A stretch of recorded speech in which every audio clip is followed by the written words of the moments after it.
I can't be sure that St. Rita will win the state title. They got a lot of tough teams to beat, but they're having a lot of fun down there. And Joan, but you if they win, sure I'll go. If they win, we're going. We're going. I knew I'd figure out some way I could get Joan to accompany me somewhere. Tomorrow's big 6A contest between Barrington High School and Addison Trail. Kevin Lynn reports on what appears to be a very even matchup. Every phase of the game seems to match up evenly, and it's just a matter of probably breaks. Least amount of mistakes. Who makes the least amount of mistakes, and I think that's going to be the ball game. This is not the Clone Wars coming up, but Saturday's Barrington-Addison Trail game shows remarkable similarities. To begin with, the records. Both teams are 10-1. Both teams have good quarterbacks. Ron Swanson of Barrington threw for over 1,000 yards and 12 touchdowns.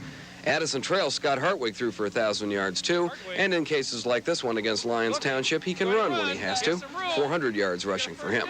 The big runner for the Blazers, though, is Mike Jurek. He's rushed for 1,100 yards and 12 touchdowns, 2 last weekend against Lyons Township. He's gone over 100 yards rushing in his last 7 games.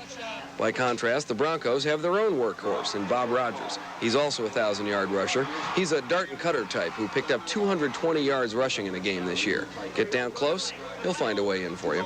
Even on defense, there are similarities. Addison Trail has a possible all-stater in number 52, John Kropke.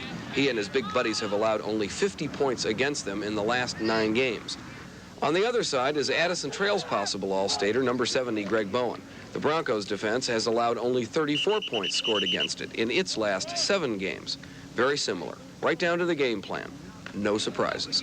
What's been good to us, we're going to keep doing. We're not going to try to change anything that has been giving us 10 victories up to this point. Looks like a great game, looks like a toss-up. Barrington and Addison Trail hook up tomorrow at Addison. Kevin Lynn for Channel 2 Sports. And of course, tomorrow, Kevin will have highlights of that football game, plus some others, big semifinal action. On the pro side, I have 2